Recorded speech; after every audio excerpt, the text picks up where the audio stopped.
Ya vamos a iniciar, ahora sí. Ahora sí.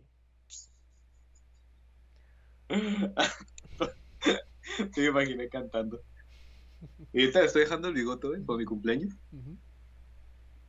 A ver si me puedo pintar la mitad de blanco, pero bueno. Hola. Bienvenidos a su bonito podcast dominguero, a un pedacito de jueves los domingos, un pedacito de domingo los jueves. Creo que lo dije al revés, pero bueno. A un capítulo más de Realidades Fragmentadas. Un saludo a todos los fragmentados, a los soldadillos y a los pescanitos. A otro episodio más. Y ustedes se preguntarán, ¿por qué hacer un tema tan cliché? Queremos visitas. Nunca mejor dicho.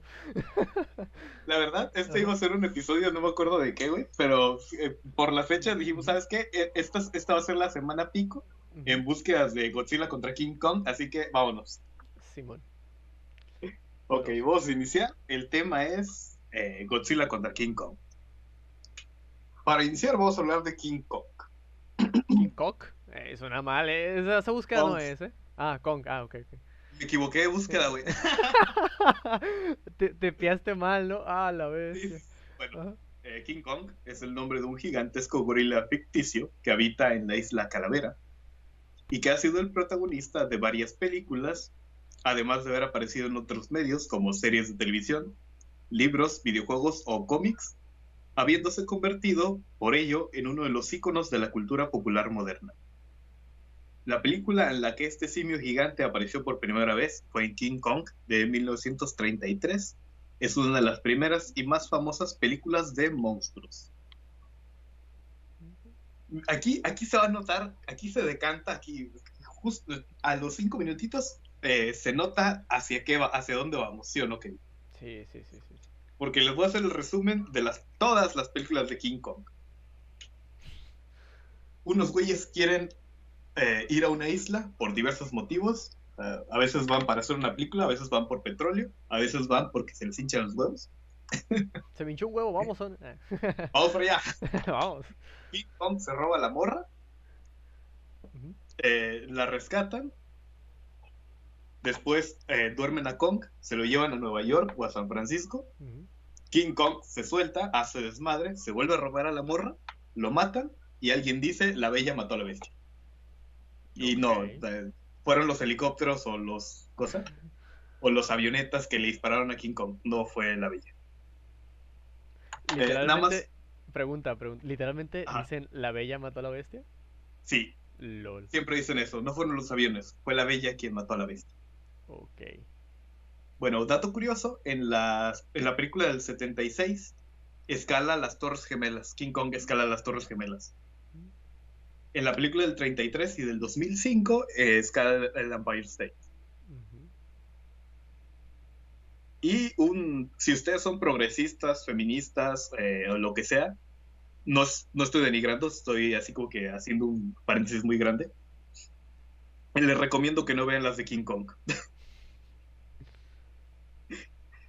Nada más la del 2005 sí está padre y las de después del 2005 sí están bien, pero la versión del 33 y la del 76, ¡puta madre!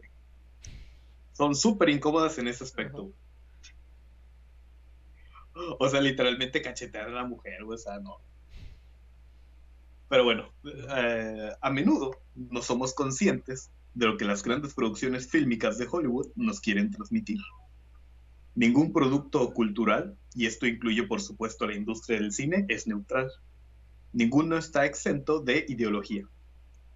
Tener un pensamiento crítico no significa otra cosa que ser capaz de desenmascarar esas ideologías que nos venden como neutrales. Todo el mundo conoce King Kong, pero también Frankenstein, La Bella y la Bestia. Estas obras están unidas por lo que llamamos el mito del monstruo enamorado, un ser más o menos abominable que se enamora de una bella humana. Estos relatos tenían como moraleja, en sus orígenes, advertir a las jovencitas a la hora de entablar relaciones con desconocidos.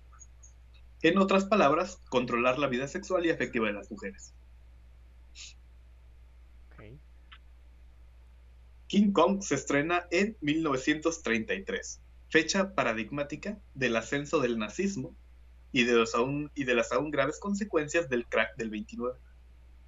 La ideología subyacente en la película es la hegemonía, la que produce y reduce lógicas tanto patriarcales como colonialistas. Para los que no sepan, y ahí me gustó meter este contexto, la hegemonía cultural es un concepto paralelo a lo que el sociólogo Pierre Bourdieu llamaba violencia simbólica, que designa la dominación de la sociedad culturalmente diversa por la clase dominante, cuya cosmovisión, creencias, moral, explicaciones, percepciones, instituciones, valores o costumbres se convierten en la norma cultural aceptada y en la ideología dominante, válida y universal. La hegemonía cultural justifica el status quo social, político y económico como natural e inevitable, perpetuo y beneficioso para todo el mundo, en lugar de presentarlo como un constructo social que beneficia únicamente a la clase dominante. En pocas palabras, lo que nos está haciendo Disney. Las lógicas patriarcales están presentes en la relación entre Anne, que es la protagonista de King Kong, y Kong. Anne es el prototipo de feminidad que encarna a la mujer como perdición y objeto bello que desea poseer. Kong, por su parte, responde a la masculinidad hegemónica que es paternalista y protectora. La mirada colonial y la cuestión de la raza son cruciales. Kong es una metáfora del otro, de la persona negra, que supone una amenaza a la civilización por asociarse con la barbarie, la luz y la oscuridad, el orden y el caos, el progreso y el retraso. Sirven para contraponer la grandeza estadounidense a la isla desconocida. Y también, cómo no, para mostrar que su dominio es capaz de llegar a los lugares más lejanos. Metáfora de nuevo del imperialismo estadounidense. Bueno, aquí un poquito. De hecho, en Bastardos sin Gloria se dice que King Kong es una historia del negro en América, la historia de su esclavitud y su explotación. Por eso nunca fue mi cosa. Nunca ha sido una de mis películas favoritas las de King Kong. Bueno, creo que ya sabemos quién va a ganar, ¿no? En este versus. El contexto de King Kong es una de las cosas más tristes, o sea. Racismo, colonialismo, hegemonía. Realmente sí le pega de todo, ¿eh? Machismo, o sea, es un caldo de cultivo de todas esas cosas y puta. Bueno, Godzilla, por otro lado, es un monstruo japonés ficticio que ha protagonizado numerosas películas y se ha convertido en uno de los personajes cinematográficos más conocidos. Apareció por primera vez en el 54 en la película Gojira, producida por Toho. No nos demanden, no nos maten tampoco. Y ha aparecido en 33 películas japonesas y 3 estadounidenses. Godzilla es una de las referencias más populares de la cultura japonesa del siglo XX. Ha sido descrita como un dinosaurio, como un enorme dinosaurio mutante, quien genera y salva del caos a Japón y el mundo. Son como sus Por aliens, eso muchas ¿no? veces, Son como sus aliens de aquí, güey. Aquí en la zona ya sabes que nosotros tenemos esta idea de que hay aliens aquí rondando, güey, cubriendo de problemas. Pero yo le voy más a que algún día va a llegar Godzilla a rescatarnos en lugar de que un puto alien nos va a desviar un huracán. Pero bueno, por eso muchas veces se le considera como antihéroe. Aquí ya se cree que Toho había pensado en Godzilla como una representación del miedo que sintió Japón, después del bombardeo atómico sufrido en la Segunda Guerra Mundial a manos de los Estados Unidos. Bueno, aquí ya voy a pasar al artículo principal, que está súper... Ahí se notan las preferencias, güey. Explicando King Kong. King Kong se roba una morra y lo matan. Explicando Godzilla, ahí mete el meme del coche. O el meme del pinche parrafote de texto así. El güey con la pancarta gigante, ¿no? Sí. Bueno, en Japón, pocos personajes son más queridos que Godzilla.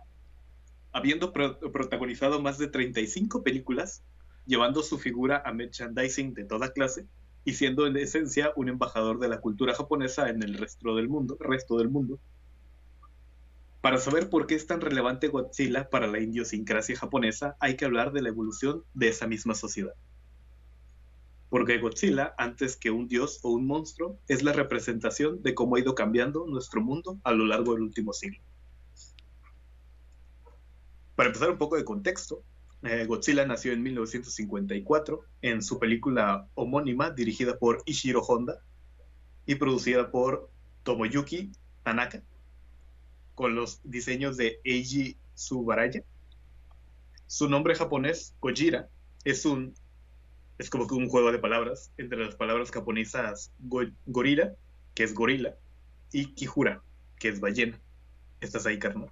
Sí, güey, pero se me hizo muy extraño que se fusionaran un gorila, güey, o sea, gorila y ballena, King Kong. Digo, no sé si me explique, güey, Godzilla. No sé, bueno, mind blown en mi cabeza. A perfección su naturaleza, un gigantesco monstruo acuático, pero también con posibilidades de moverse por tierra. Sí, supongo que. Ajá.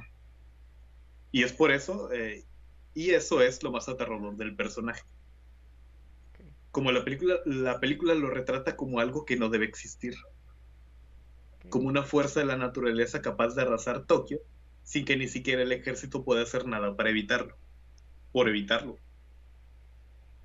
Solo pueden destruirlo preventivamente, conscientes de que en el futuro volverá a despertar para seguir destruyendo a la humanidad. Okay. Godzilla representaba en 1954 y aún representa hoy en el imaginario colectivo la ansiedad por la guerra nuclear. Yeah.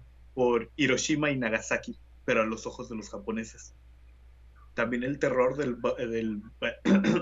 barco atunero japonés Daigo Fukuyuri Maru, que no sé si lo saben, pero fue un barco que se vio atrapado en medio de las pruebas nucleares del 54, güey.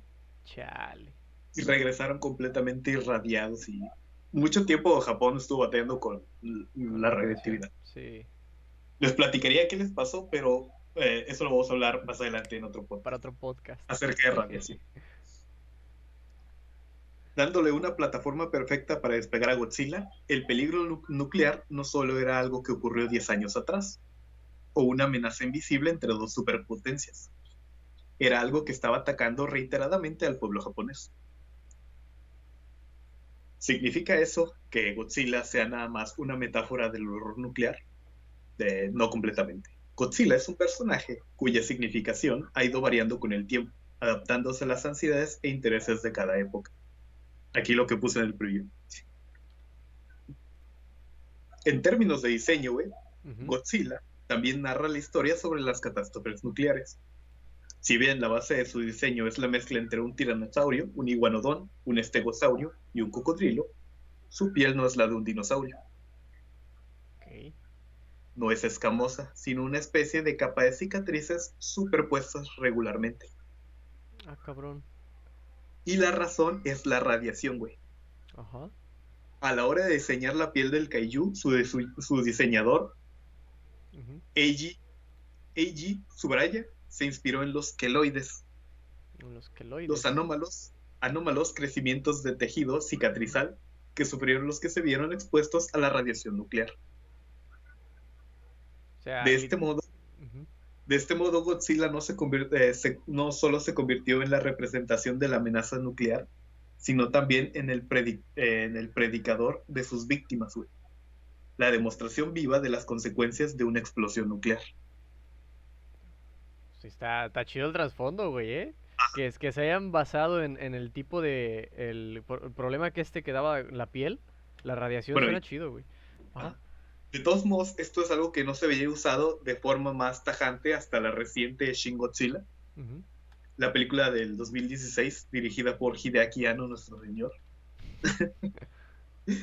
El rediseño de Godzilla haría que fuera aún más evidente el sufrimiento de la criatura. De hecho, tienen que ver Shin Godzilla. Con heridas supurantes, dientes atravesando piel y exudando sangre para mantener su temperatura corporal. El último Godzilla, hasta la fecha, es la incómoda imagen de una víctima de radiación, alguien en perpetua agonía. Hola. O sea, el trasfondo está bueno, pero está súper hardcore. Está bien hardcore, güey, la neta. Y más porque, bueno, ya sabes que Japón no tiene como que la mejor fama con este tipo de problemática, ¿no? Está muy hardcore el pedo. Pero esto no debería extrañarnos, pues igual que el tema de que simboliza Godzilla ha ido cambiando con el tiempo, también ha ido cambiando su diseño. Manteniendo siempre la misma base de un dinosaurio con queloides, su tamaño, peso y agresividad han ido variando de forma bastante radical, pudiendo medir entre 50 y 300 metros, llegando a pesar desde 20.000 toneladas hasta 400.000 toneladas, con o sin espinas en la espalda, erguido o inclinado hacia adelante. Godzilla ha ido evolucionando a lo largo del tiempo para ir ajustándose a los intereses de cada época. Algo que también ha permitido utilizarlo como merchandising con todas las variantes imaginables, bajo la premisa que ni el propio Godzilla se mantiene idéntico durante mucho tiempo. Excepto dos cosas.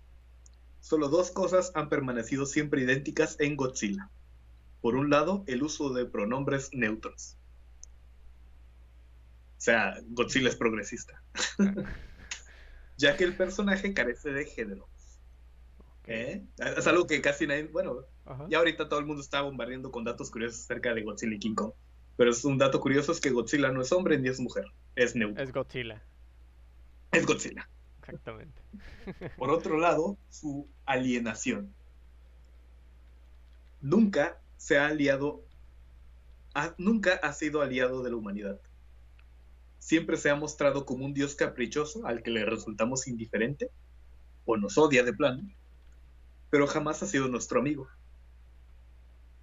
Toda película de Godzilla parte siempre por definición de este hecho. No se puede contar con que Godzilla no nos mate a todos. Y eso es algo que se ha respetado a rajatabla hasta el día de hoy. En las últimas películas de Godzilla lo ponen un poquito más como que es nuestro salvador, pero se mantiene la base que simplemente está ahí, güey.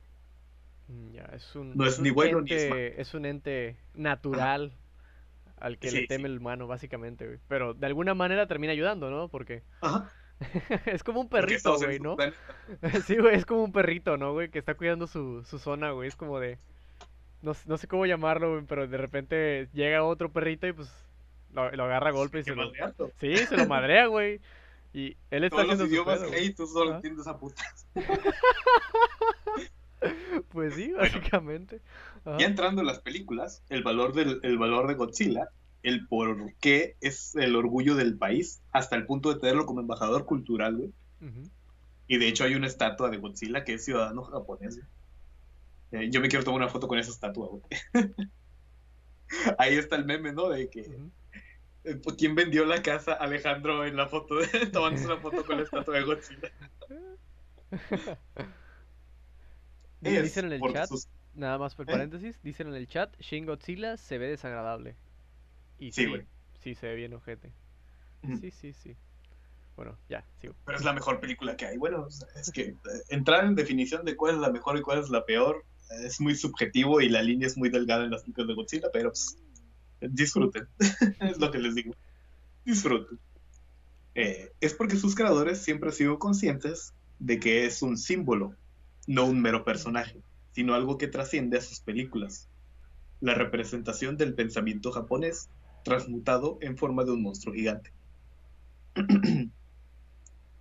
Por eso es importante tener en cuenta que cada periodo de Godzilla tiene un estilo particular, recibiendo su nombre a raíz del nombre del emperador que estaba en el poder en cada momento. A excepción de la penúltima, cada una de las sagas denominadas Showa, Heisen, Millennium y Reiwa tienen su propia idiosincrasia, me encanta esa palabra, y su propio acercamiento hacia la naturaleza y el significado de Godzilla. Por lo general rompiendo enteramente con lo que se hizo en periodos anteriores. A ellos les encanta el borrón y cuenta nueva. Todo empezó con la era Showa, comenzando en el 54 con la película original de Godzilla, Gojira, abarcando hasta el 75, concluyendo con Terror of Mechagodzilla. Es un periodo que podríamos decir de descubrimiento para el monstruo. O sea, aquí fueron las primeras películas y es lo más experimental que podrán ver nunca. No sé de qué manera lo pueden tomar. Las 4 primeras películas, Gojira, Godzilla Rides Again, King Kong contra Godzilla y Godzilla contra Mothra, son películas sobre el horror nuclear y según va avanzando sobre el enfrentamiento entre Godzilla y la humanidad. En esencia, películas donde aparece Godzilla y la humanidad ha de buscar un modo de contrarrestarlo. Esta sencillez les permitiría oscilar entre el terror, la crítica social, el entretenimiento y la comedia. Muy complejo. Llegando a su cenit con una de las películas más celebradas de la franquicia, la de Mothra contra Godzilla, donde aquí se presentaría a Mothra, aquí me dio risa que puso mariposa pavo real gigante, pero es una polilla. A partir de aquí ejercerá papel de protectora de la humanidad y la aliada coyuntural de Godzilla. O sea, Mothra es como que lo contrario a Godzilla. Ya. Pero también ahí hay un, ¿cómo se llama?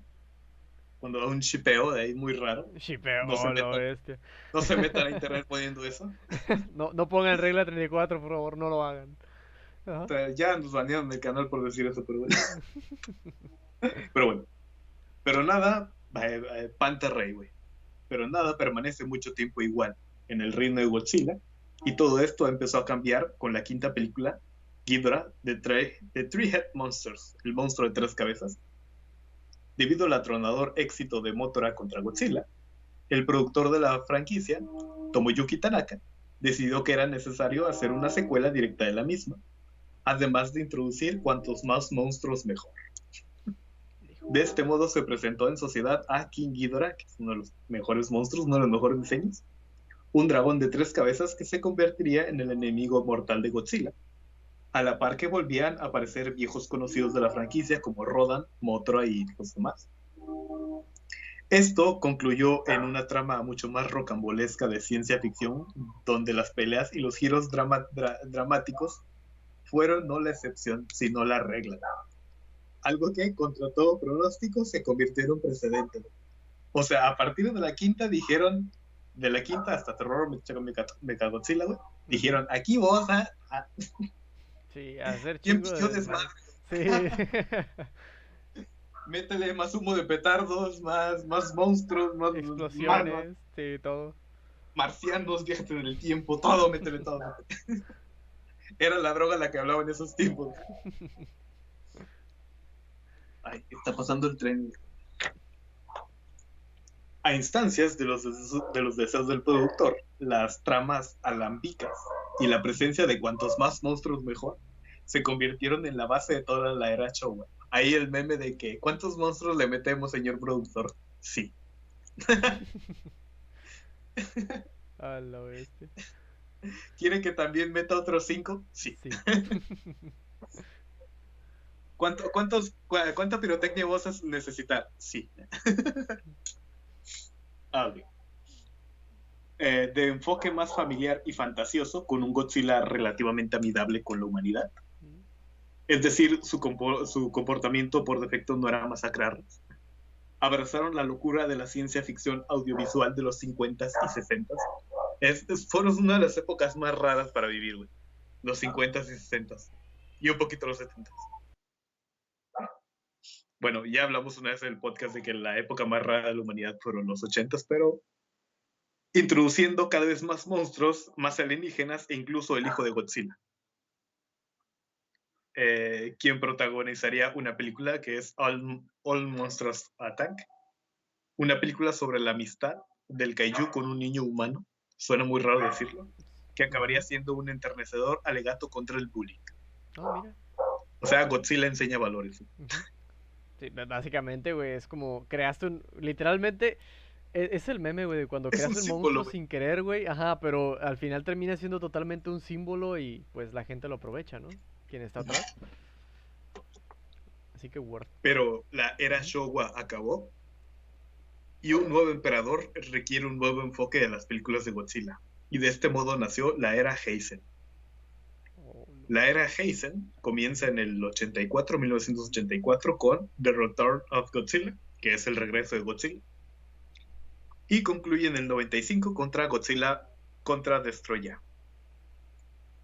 Y en la propia Toho debían ser conscientes de que los tiempos habían cambiado mucho. porque no les tembló el pulso a la hora de tomar una decisión difícil.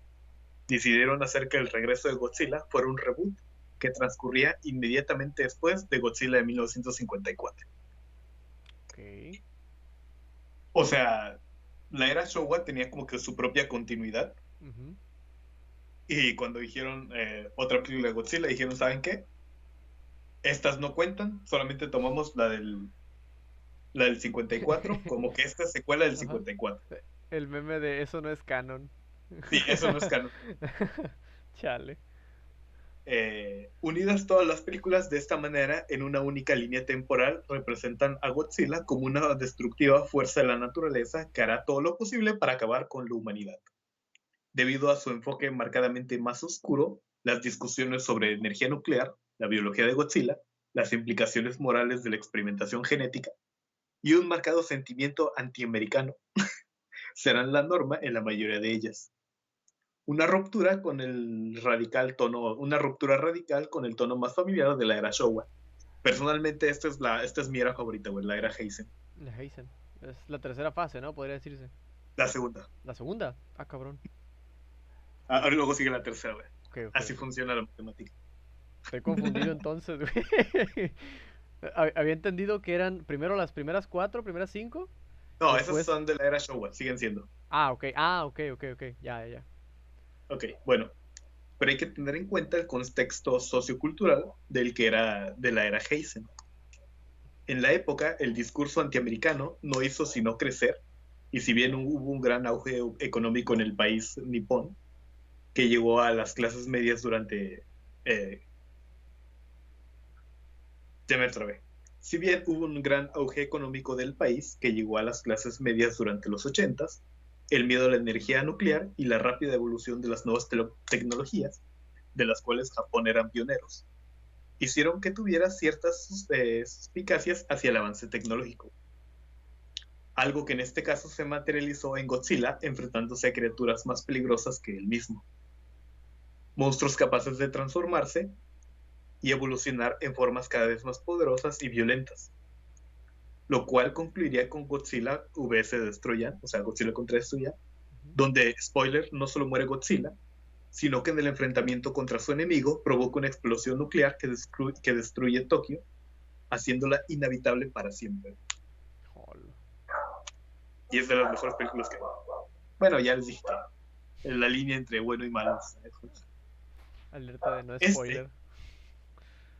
El de la destrucción de Tokio por una amenaza tecnológica o nuclear, fue un trompo muy común en los 90s. A fin de cuentas, esa es la conocida como década perdida en Japón. El momento en el que el sueño del crecimiento perpetuo de Japón estalló, llevando al país a una recesión de la cual aún está recuperándose. Bueno, creo que ya se ha recuperado lo suficiente. Bueno, es que también llegó la crisis del 2008. Bueno, llevando al país a una recesión, a algo que se representó del único modo posible, con Godzilla estallando para hacer borrón y cuenta nueva, cara a las posibilidades de que en el siglo XXI las cosas fueran mejor. Eso fue lo que representó, güey. Wow. Está curioso, desde el momento en el que dijiste que Godzilla es más un ícono, y que es un ícono... símbolo. Más que un ícono. Bueno, sí, un símbolo, podría decirse, de la cultura japonesa, güey. Ya dije, ¿qué pedo? Ya dije, la bestia. Ajá. Me voy a mal viajar ahorita. Por desgracia, ese hipotético optimismo no llegó con la era Millennium. Los millennials. Llamada así porque la primera de las películas se estrenó al borde del cambio de milenio, que fue en el 99. Esta saga abarca desde 1999 con Godzilla 2000 o Godzilla Millennium hasta el 2004 con Godzilla Final Wars. Y como en el caso de Heisen, el reboot es inevitable. Todas las películas siguen a la original del 54, pero cada una de ellas sigue su propia línea temporal. Todas menos dos, que es la de Godzilla Against Mechagodzilla, que es Mechagodzilla, perdón, y Godzilla Tokyo SOS. Esas son las únicas que comparten línea temporal. De ahí en fuera, todos son como que reboots de la original del 54. Son como partes alternas. Ajá, por así decirlo, universos paralelos o Universos líneas paralelos, sí, temporales. sí, sí. El multiverso de... Literal, güey. Ajá. Sí, sí, pues sí. Con un enfoque de ciencia ficción contemporánea, gran énfasis en lo militar y con una influencia más que evidente de Matrix y otras películas coetáneas. Esta era la era que explotaría a Godzilla como amenaza y como arma, porque ya lo vimos como una fuerza de la naturaleza que no debería estar, como un dios indiferente y ahora como un arma. Ya no como una catástrofe, sino como una entidad, especie de entidad armamentística, un ejército enemigo al cual enfrentarse, que resulta ser tan incomprensible como una catástrofe natural. Esto puede entenderse también por el clima político del país en la época, con la derecha gobernando durante casi una década, con un notable auge de la extrema derecha y con la pretensión a día de hoy fracasada de remilitarizar el país. Me da risa que no hicieron la remilitarización, pero sí construyeron un robot gigante, güey. Eso me preocupa más. Vi Evangelion, vi Gundam. Ah, la bestia. No vi Darling in the Franxx porque tengo principios. Ala. Yo tampoco lo vi. Bueno, el ambiente para el nuevo milenio era de todos menos halagueño. De ahí que todas las historias adquirieron un tono más crudo, más militar, donde la humanidad está permanentemente a la espera de una amenaza externa inevitable. Algo que si tenemos en cuenta por las fechas era igual para el occidente a partir del ataque de las Torres Gemelas del 11 de septiembre del 2001. Decir que Godzilla de Millennium es una representación de la guerra al terror de Estados Unidos puede sonar exagerado, o sea. Pero para muchos es una interpretación válida. A fin de cuentas, Japón no estaba fuera del radio de influencia de Estados Unidos. De hecho, participaron en la guerra de Irak. Y el militarismo, tratándose de Godzilla, no parece nada un accidente. Bueno, ya pasando a las partes finales.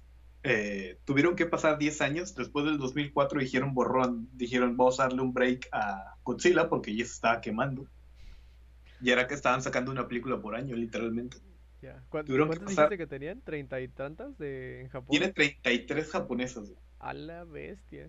Ya se estaba quemando, dije. Creo que ya. Ya, creo que ya. Y luego es que sacaban una por año, güey. No, sí se mamaban, güey. Bueno, eso es Marvel, güey, ¿no?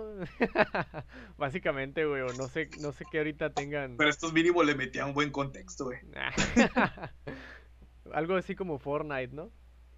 Actualización cada mes, una madre así, no sé. Básicamente. Sí. Bueno, más que nada porque a veces las películas se empalmaban, güey. Ah, cabrón. Se empalmaban. Porque, por ejemplo, creo que la de Godzilla contra Mechagodzilla, la de Millennium, la grabaron casi al mismo tiempo que Godzilla GMK. Y como no había continuidad entre ellas y cada equipo creativo era diferente, pues como que... ¿Qué pedo? O sea, lo que les daba para hacer, o sea. Sí. No, pues está interesante, güey. Tuvieron que pasar... y un dato curioso de Godzilla GMK es que sí te acuerdas de Kill Bill, ¿no? Kill Bill, sí. En Kill Bill volumen 2, creo que es el volumen 1, cuando llega a Japón hay una toma del avión donde se ve la ciudad de Japón, güey.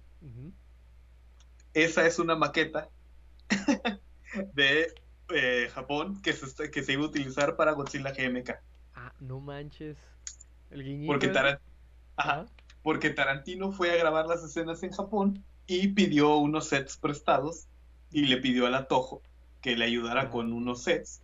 Y en lo que le estaban armando su set para Kill Bill, le dijeron, es que acá al lado estamos grabando una de Godzilla. Y él dijo, ¿puedo grabar una escena nada más así de arriba de la maqueta de Japón? Y dijeron, sí, adelante, y grabó esa escena de la maqueta, güey. Qué chido como... Hola. Y es como que, güey. Bueno, tuvieron que pasar 10 años para que hubiera una nueva etapa de Godzilla. Pues pensando que el personaje podría estar quemado, pues una película por año, la compañía que ostentaba los derechos, la Toho, decidieron darle 10 años de tregua. Y cuando volvieron, en vez de enfocarse en lo militar, decidieron hacer algo diferente. Iniciaron la época de la era Reiwa, de un Godzilla filosófico, güey. ¿Qué pedo? Comenzando en el 2014 con la versión de Legendary de Godzilla, que es la que ahorita está más así. Ay, no, me acordé y después en 2016 de Shin Godzilla, es la era que de momento tiene menos películas, nada más tiene una, si no contamos las versiones de anime, con una película dirigida por Hideaki Anno. Ahorita en edición voy a meter el intro de Evangelion. O Tom Cruiser Dead. Godzilla depresivo. Godzilla sentado en la silla. No, sí. Godzilla, no te sientes ahí. Ah, no, ¿verdad? Bueno, y debido a los nombres implicados, llamaron a guionistas conocidos, llamando a guionistas conocidos por la fuerte carga filosófica de sus trabajos. La era Reiwa también es la más reflexiva e interesante en su conjunto hasta el momento. Con una película, güey, nada más. Bueno, las de anime también están más o menos padres, pero si bien no existe una línea clara entre ambas producciones, además del interés en tratar temas filosóficos, si bien comparten un mismo punto de vista, tratan abiertamente temas políticos, les interesa lo que significa vivir en consonancia en cuanto nos rodea, y tiene una visión profundamente ecologista. Algo que hace que este Godzilla sea sustancialmente diferente a los anteriores, pues el peligro ya no es exactamente la radiación y sus consecuencias, sino si la Tierra será habitable siquiera tras el paso de Godzilla. O sea, aquí ya no se maneja en el afectará o no la radiación de Godzilla. En películas, en las eras anteriores era la pregunta.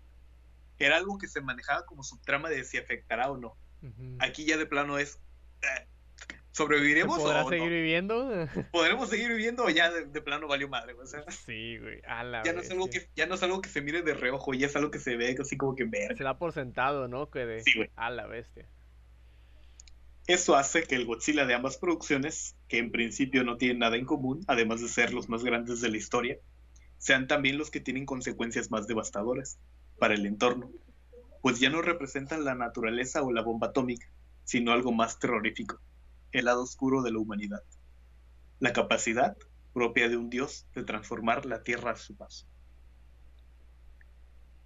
Viviendo en la era de las fake news, el descontento político y la más probable extinción de la humanidad a causa del cambio climático, estos son unos planteamientos inevitables en un personaje tan apegado al presente como Godzilla, algo a lo que Japón no es ajeno. Godzilla, hoy en día, tiene que representar una fuerza de cambio, no necesariamente positivo, con el que hay que aprender a convivir. A fin de cuentas, esa es su esencia, ser siempre aquello que retrata nuestros miedos y ansiedades más profundas, personificándolas en la forma de un dinosaurio gigante, que es la mezcla de una ballena y un gorila. Para que vean el contexto de Godzilla. No mames, güey. King Kong es el mito de la Bella y la Bestia y el colonialismo y la hegemonía estadounidense. Godzilla es lo que representa los miedos y las ansiedades más profundas, no solo de Japón, ya abarca un nivel global, güey. Lo que la otra vez a veces, lo que de repente tú mencionas de eso, de ¿cómo se llama? ¿De qué? No sé qué te estás refiriendo ahorita. Globalización, güey. Ok, ya. Todo el pedo este de la aldea global y todo el problema que puede llegar a haber con eso. Pero mira, qué bonito, ¿no? Que de cierta manera se pueda globalizar o se pueda, ¿cómo se dice? Digamos que fundir en un solo monstruo todos los temores, ¿no? De la sociedad moderna o postmoderna, entre comillas. Y como es un símbolo, simplemente puedes decir, pues ahora representa el miedo a lo nuclear, ahora el miedo a lo militar, ahora el miedo a lo filosófico, es como que... Pues los símbolos, güey. No, desde que dijiste que la era esta de Shin, güey, era la era de filosófica, dije, ya, valió madre. Oh, no. Es que es Hideaki, ¿no? Ya sé, güey, no. So madre. Ese es el motivo por el cual los japoneses sienten tanto afecto por Godzilla. Porque retrata su presente, porque es icónico, porque incluso si significa cosas distintas para diferentes generaciones, padres, hijos y abuelos pueden reconocer al mismo personaje. Es una figura compartida y fuera de Japón, incluso también refleja nuestras ansiedades. Lo reconocemos como algo que solo pudo nacer de la muy particular idiosincrasia japonesa. Y ese es el contexto de Godzilla. En pocas palabras, aquí nos decantamos abiertamente Team Godzilla, güey, Team Godzilla. Mira, yo voy a ir el sábado a ver la de Godzilla, güey. Lo voy a ver en 4DX. Aunque ya lo estoy pensando, güey. Porque yo le dije a mi hermana, si gana King Kong, güey, que yo me voy a salir. Y voy a pedir que me regresen mi boleto de entrada. Denme mi boleto. Porque no chinguen. Y pero verás que pues en 4DX va a parecer que estoy bajando del camión, güey. Si gana, güey, si gana Kong en esta, güey. ¿Vamos o qué? Sería interesante, güey. Pero si gana Kong, güey, imagínate, ya sería como que un golpe totalmente a todo lo que me acabas de decir ahorita, güey. En el que... Sí, güey. Y Hollywood se Gringolandia va a ganar. Tus sueños y metérselos por... y regresarte los hechos así, güey. Ah, la bestia. No, pero sería un golpe es lo que hace Hollywood. Al símbolo, ¿eh? Yo creo que se pondrá interesante, güey, si pasa algo así, ¿sabes? Yo estoy llamando a revueltas civiles. No es cierto, man. Tomemos el Capitolio. Si pierde Godzilla, no me responde. No. No, pero si pierde Godzilla, güey, va a ser una mamada, güey, la neta. Sí, totalmente de acuerdo. Y nos vemos seguramente en algún momento.